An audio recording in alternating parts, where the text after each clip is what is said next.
Hello दोस्तों, स्वागत है आपका अपने यूट्यूब चैनल अंबुज पाठशाला में।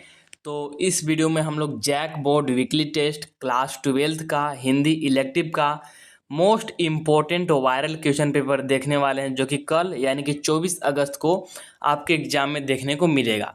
तो चलिए वीडियो को स्टार्ट करते हैं। और वीडियो को स्टार्ट करने से पहले हमारे चैनल पर नए हों तो चैनल को सब्सक्राइब करके जो रख लीजिएगा। साथ ही वीडियो को अपने दोस्तों के पास भी शेयर कर दीजिएगा, क्योंकि वीडियो बहुत ही ज़्यादा इंपॉर्टेंट होने वाला है। सारा प्रश्न आपको यहीं से देखने को मिलेगा। और यहाँ पर मैं आपको ऑब्जेक्टिव प्लस सब्जेक्टिव दोनों यहाँ पर क्वेश्चंस कराने वाला हूँ। सबसे पहले ऑब्जेक्टिव बताऊँगा, फिर सब्जेक्टिव भी इसी वीडियो में ही बताऊँगा, ठीक है। तो चलिए स्टार्ट करते हैं। और आपको डिस्क्रिप्शन में मिल जाएगा टेलीग्राम ग्रुप का लिंक। टेलीग्राम ग्रुप में ज्वाइन जरूर हो जाइएगा, क्योंकि पीडीएफ आपको वहीं पे मिलेगा। तो पीडीएफ के लिए टेलीग्राम ग्रुप में ज्वाइन हो जाएगा। और आपका कोई पर्सनल डाउट है, इश्यू है, तो उसके लिए आप मुझे इंस्टाग्राम पर फॉलो करके डीएम कर सकते हैं। आपको वहाँ पर रिप्लाई बहुत ही जल्दी मिल जाएगा। और इंस्टाग्राम का भी लिंक डिस्क्रिप्शन में ही है, तो आप लोग वहाँ पर जाइए, मुझे फॉलो ज़रूर कर लीजिएगा। और आपका कोई भी डाउट वगैरह हो तो आप लोग मुझे वहाँ पर डायरेक्टली डीएम कर सकते हैं, कोई प्रॉब्लम इश्यू नहीं है। तो चलिए स्टार्ट करते हैं। एक बार मैं फिर से बता दूँ, क्लास 12 का है, हिंदी इलेक्टिव का है, जिसका एग्जाम कल होने वाला है, ठीक है। तो चलिए स्टार्ट करते हैं और एक ही करके हम लोग यहाँ पर देखते हैं। तो सबसे पहले देखिए, सबसे पहले पहला प्रश्न क्या है ऑब्जेक्टिव का, क्या बोल रहा है। मुक्त छंद के प्रवर्तक कवि कौन माने गए हैं। तो मुक्त छंद के प्रवर्तक कवि किसे कहा जाता है या फिर किन्हें माना जाता है, ये बताना है। तो इसका राइट आंसर क्या जाएगा, इसका राइट आंसर आ जाएगा हमारे पास सूर्यकांत त्रिपाठी निराला। तो सूर्यकांत त्रिपाठी निराला जी हैं, इन्हीं को मुक्त छंद के प्रवर्तक कवि माना जाता है, यानी कि ऑप्शन नंबर 1 हो जाएगा यहाँ पर करेक्ट, सूर्यकांत त्रिपाठी निराला। इसके बाद आगे बढ़ते हैं। तो दूसरा नंबर वाला क्वेश्चन देखिए क्या है। निराला द्वारा संपादित पत्रिका कौन सी है। तो यहाँ पर आपको 4 ऑप्शन दिए गए हैं, सैनिक, विशाल भारत, प्रतीक, मतवाला। तो इनमें से कौन सा पत्रिका जो है निराला यानी कि सूर्यकांत त्रिपाठी निराला द्वारा संपादित है, ये बताना है। तो राइट आंसर क्या जाएगा इसका राइट आंसर जाएगा मतवाला। मतवाला जो है ये सूर्यकांत त्रिपाठी निराला के द्वारा ही संपादित है, ठीक है। इसके बाद देखिए तीसरा नंबर वाला प्रश्न क्या है। कवि निराला के बचपन का नाम क्या था, यानी कि सूर्यकांत त्रिपाठी निराला जी के बचपन का नाम क्या था, ये आपको बताना है। तो इसका राइट आंसर क्या जाएगा, इसका राइट आंसर जाएगा हमारे पास सूर्य कुमार, यानी कि ऑप्शन नंबर यहाँ पर हो जाएगा 3 करेक्ट, ठीक है। इसके बाद आगे बढ़ते हैं। तो आगे देखिए, आगे है चौथा नंबर वाला क्वेश्चन, जो कि क्या बोल रहा है। आ रहा है काल देखो, पंक्ति में काल का अभिप्राय है। यहाँ पर जो आपका पंक्ति है आ रहा है काल देखो, ये आपका पंक्ति है। अब इस पंक्ति में जो काल है इसका क्या मतलब है, इसका क्या अभिप्राय है, ये बताना है। तो इसका राइट आंसर क्या जाएगा, इसका राइट आंसर आ जाएगा मृत्यु, यानी कि ऑप्शन नंबर यहाँ पर हो जाएगा 4 करेक्ट, ठीक है। इसके बाद आगे बढ़ते हैं। और यहाँ पर एक और इम्पोर्टेंट क्वेश्चन मेरे को याद आ रहा है कि सूर्यकांत त्रिपाठी निराला जी का जन्म कब हुआ था, ये आप लोग बताइएगा कमेंट सेक्शन में, ये जरूर बताइएगा जन्म कब हुआ था। हो सकता है ये भी क्वेश्चन आ जाए, और अदरवाइज ये आपके बोर्ड एग्जाम के पॉइंट ऑफ व्यू से बहुत ज़्यादा इंपॉर्टेंट है, ठीक है। चलिए इसके बाद आगे बढ़ते हैं। तो आगे देखिए नेक्स्ट क्वेश्चन क्या है। सरोज स्मृति कविता की रचना किस वर्ष हुई। जो आपका कविता है सरोज स्मृति, ये भी सूर्यकांत त्रिपाठी निराला जी ने ही लिखा है। तो इसकी रचना कब हुई है ये आपको बताना है। तो इसका राइट आंसर आ जाएगा 1935, यानी कि ऑप्शन नंबर 1 करेक्ट, ठीक है। इसके बाद देखिए अगल का क्वेश्चन क्या है। सरोज का विवाह आमूल नवल क्यों है, ये बताना है। सरोज का विवाह आमूल नवल क्यों है, ऑप्शन आपको यहाँ पर दिए हुए हैं 4 ठो। तो राइट आंसर आ जाएगा क्या, सादगी के कारण, साथी पिता द्वारा, पुष्प सेज तैयार करने के कारण, और आत्मीय जनों की अनुपस्थिति के कारण। जब सरोज का विवाह हो रहा था, जब आप लोग कविता इसको पढ़िएगा, इस चैप्टर को जब पढ़िएगा, बहुत ही मतलब इंटरेस्टिंग और इम्पोर्टेंट चैप्टर है।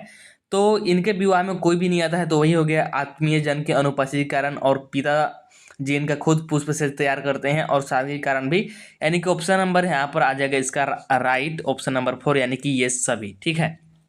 इसके बाद आगे बढ़ जाते हैं। तो आगे देखिए नेक्स्ट कौन सा क्वेश्चन है।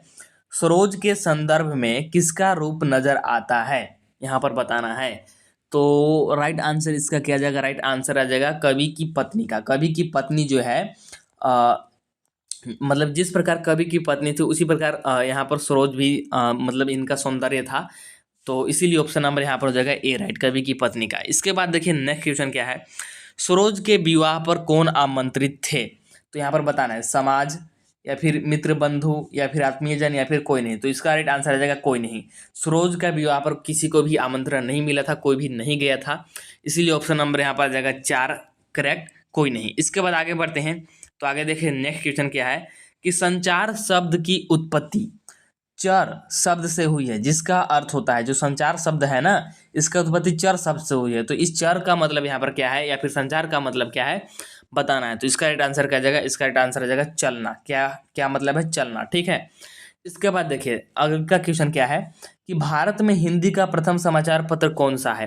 भारत में हिंदी का प्रथम समाचार पत्र कौन सा है या फिर कौन सा था, ठीक है। तो इसका राइट आंसर क्या जाएगा, इसका राइट आंसर आ जाएगा हमारे पास उदंत मार्तंड, ठीक है। तो ऑप्शन नंबर यहाँ पर हो जाएगा आपका सेकेंड वाला करेक्ट, ठीक है। तो यहाँ पर आपका ऑब्जेक्टिव कंप्लीट होता है। इसके बाद मूव करते हैं आगे सब्जेक्टिव क्वेश्चन की ओर। तो सबसे पहले 2 नंबर वाला क्वेश्चन है, जिसमें कि पहला क्वेश्चन क्या है देखिए, गीत गाने दो मुझे तो वेदना को रोकने को, पंक्ति का काव्य सौंदर्य स्पष्ट कीजिए। तो इसका इस पंक्ति का क्या काव्य सौंदर्य है, यहाँ पर देखिए, गीत गाने दो मुझे कविता में कवि निराला का स्वर प्रगतिवादी है, वह सांसारिक छल प्रपंचों से दुखी है और उससे मुक्ति पाने के लिए गीत गाना चाहते हैं। अभी आप लोग जान रहे हो कि संसार में बहुत सारा छल कपट चल रहा है, तो इसी कारण दुखी है और इसी से मुक्ति पाने के लिए ये गीत गाते हैं, और इसका जो स्वर है प्रगतिवादी है, ठीक है। आगे बात करें तो थोड़ा सा और लिख देंगे, अदरवाइज इतना भी लिख सकते हैं, कोई प्रॉब्लम नहीं है। काव्यांश की भाषा तत्सम शब्दों से युक्त खड़ी बोली है और शैली मुक्तक है। गीत गाने दो मुझ में अनुप्रास अलंकार है। अलंकार के बारे में भी यहाँ पर जिक्र वगैरह कर दिया गया है। आप लोग चाहे तो सिर्फ इतना लिख सकते हैं, कोई प्रॉब्लम नहीं है, पूरा नंबर मिल जाएगा, लेकिन ये एक्स्ट्रा मैंने लिख दिया है, आप लोग चाहे तो लिख सकते हैं। इसके बाद देखिए अगल का क्वेश्चन क्या है, गीत गाने दो मुझे कविता निराला के किस काव्य संग्रह में संकलित है। मतलब सूर्यकांत त्रिपाठी निराला जी बहुत सारे काव्य संग्रह लिखे होंगे या फिर इनका बहुत सारा काव्य संग्रह होगा, तो ये कहाँ से लिया गया ये बताना है। तो गीत गाने दो मुझे कविता निराला द्वारा रचित काव्य कृति अर्चना, कौन सा, अर्चना में संकलित है, मतलब कि ये अर्चना से लिया गया, ठीक है। इसके बाद आगे बढ़ते हैं। तो नेक्स्ट देखिए अब यहाँ पर आपके 3 नंबर वाला क्वेश्चन है, जो कि क्या है, पहला क्वेश्चन इसमें, सूर्यकांत त्रिपाठी निराला की कविता सरोज स्मृति की मूल संवेदना क्या है। इसकी मूल संवेदना बताना है। तो सरोज स्मृति कविता की कविता कवि की द्विगता पुत्री सरोज की स्मृतियों पर आधारित है। जो कवि की पुत्री थी सरोज, उनकी स्मृतियों पर आधारित है, यानी कि उनकी यादों पर आधारित है। यह एक शोक गीत है जिसमें कवि निराला ने अपनी पुत्री की असामयिक मृत्यु से उत्पन्न पीड़ा एवं एक पिता के हृदय का प्रलाप व्यक्त किया है, ठीक है। इस कविता में कवि निराला की वेदना, जीवन संघर्ष और आत्म चिंतन झलकता है। तो आपको समझ में आ गया होगा। इसके बाद आगे बढ़ते हैं। तो देखिए नेक्स्ट क्वेश्चन क्या है, मुझ भाग्यहीन की तू संबल पंक्ति में निराला की वेदना व्यक्त हुई है, स्पष्ट कीजिए। जब कविता पढ़िएगा तो उसमें एक यहाँ पर पंक्ति है, मुझ भाग्यहीन की तू संबल, ये निराला जी बोलते हैं। तो इसका क्या मतलब है बताना है। तो निराला कर्मवादी थे, भाग्य को महत्व नहीं देते थे, मतलब कि अपने कर्म पर विश्वास रखते थे, भाग्य पर उतना विश्वास नहीं रखते थे। जीवन भर संघर्ष किया, कभी हार नहीं मानी, और जीवन भर संघर्ष करते रह गए, कभी भी हार नहीं माना। परंतु एकमात्र पुत्री सरोज की आकस्मिक और अकाल मृत्यु ने उन्हें घायल कर दिया। तो उनकी जो पुत्री थी सरोज, उनकी आकस्मिक मृत्यु होगी, अकाल मृत्यु होगी, जिसकी वो सहायता नहीं कर पाए, ठीक है। तो इसी कारण उन्हें बहुत बुरा लगने लगा, वो मतलब बहुत ज़्यादा घायल हो गए। आगे देखिए कि भाग्य को महत्व न देने वाले निराला पुत्री की मृत्यु के पश्चात अपने को भाग्यहीन मान बैठे, जबकि वो भाग्य को नहीं मानते थे।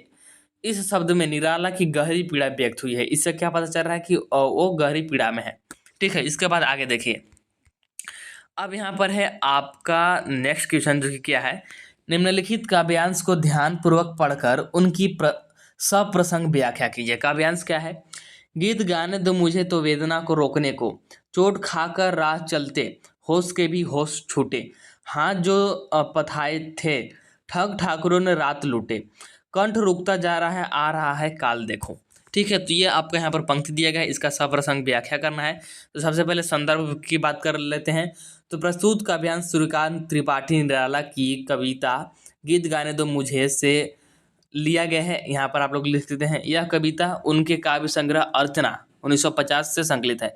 तो संदर्भ में हम लोग क्या लिखते हैं कि इसके कवि कौन है और ये कौन सा चैप्टर है, मतलब कौन सा गीत है और ये कहाँ से लिया गया है। संदर्भ में हम लोग इतना ही लिखते हैं, ठीक है। इसके बाद देखिए, इसके बाद प्रसंग में क्या लिखेंगे, तो कवि निराला ने वैश्विक समस्याओं की पृष्ठभूमि से उभरी हुई अपनी चिंता और वेदना को इस कविता में चित्रित किया है।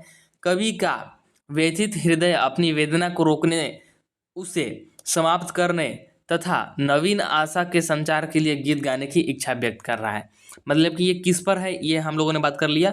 अब यहाँ पर व्याख्या करेंगे कि उन पंक्तियों का मतलब क्या है। तब मनुष्य की हृदय की वेदना पीड़ा को समाप्त करना और जीवन के प्रति नवोल्लास, मतलब कि उल्लास खत्म हो जाना, जगाने के लिए कवि गीत गाना चाहता है। जीवन पथ के संघर्षों ने मनुष्य की विचलित कर दिया है। जीवन के प्रति उसका विश्वास डगमगा गया है। पूंजीवादी व्यवस्था ने आजीविका के नाम पर उसका शोषण किया है।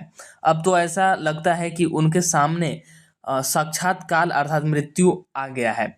व्यथा से उनका कंठ अवरुद्ध हो रहा है। इस पूंजीवादी सामंती व्यवस्था में मानव का अस्तित्व संकट में है। तो ये हो गया व्याख्या। विशेष की बात कर ले तो इसमें विशेष क्या है, तो कविता का स्वर जो है प्रगतिवादी है, भाषा तत्सम शब्दों से युक्त खड़ी बोली है, शैली मुक्तक है, गीत गाने दो मुझे में अनुप्रास अलंकार है और ठग ठाकुरों में रूपक अलंकार है। तो बस हो गया, 5 नंबर आपको मिल गए। और इसके बाद एक और 5 नंबर का क्वेश्चन आएगा जिसमें कि आपको पत्र से रिलेटेड रहेगा। यहाँ पर है कि किसी दैनिक समाचार पत्र के संपादक को पत्र लिखकर अपने क्षेत्र में बिजली वितरण की व्यवस्था की ओर बिजली अधिकारियों का ध्यान आकर्षित कीजिए। अब जरूरी नहीं कि बिजली टॉपिक पर ही आए, टॉपिक बदल सकता है लेकिन एक पत्र लिखने को आ सकता है, ठीक है। तो मेन आप लोग इसका फॉर्मेट समझिए कि पत्र कैसे लिखते हैं। सबसे पहले यहाँ पर कहाँ से लिख रहे हैं, तो जैसे आप लोग स्कूल से लिख रहे हैं, कोई स्कूल से तो उस स्कूल का नाम डाल सकते हैं, स्थान डाल सकते हैं, दिनांक डाल सकते हैं, ठीक है। फिर यहाँ पर सेवा में लिखेंगे, सेवा में किसके पास लिख रहे हैं, ठीक है। और फिर कहाँ लिख रहे हैं ये भी डाल सकते हैं। फिर विषय मेन आ जाएगा, यहाँ पर आपका विषय किस विषय पर लिख रहे हैं। फिर यहाँ पर लिख देंगे महोदय, और इसके बाद यहाँ पर पूरा डिटेल में लिखेंगे कि आपकी समस्या क्या है, यहाँ पर क्या क्या तकलीफ है और आप क्या चाहते हैं कि इसका समाधान कैसे हो, सारा कुछ इसमें मेंशन कर देना है। इसके बाद लास्ट में क्या लिखना है, लास्ट में आपको धन्यवाद कर देना है और भावदीद, और यहाँ पर आपका नाम वगैरह लिख सकते हैं। तो ये है मेन फॉर्मेट, ठीक है। तो आई थिंक आपको समझ में आ गया होगा। तो ऑब्जेक्टिव सब्जेक्टिव यहाँ पर हम लोगों ने देख लिया। तो आई थिंक आपको वीडियो पसंद आया होगा। वीडियो पसंद आया होगा तो वीडियो को लाइक जरूर कर दीजिएगा, चैनल को सब्सक्राइब करके रख लीजिएगा। चलिए मिलते हैं नेक्स्ट वीडियो में, तब तक के लिए tata bye bye, see you in the next video. और नेक्स्ट वीडियो आपको हिंदी कोर का दिया जाएगा, ठीक है। तो चलिए मिलते हैं नेक्स्ट वीडियो में।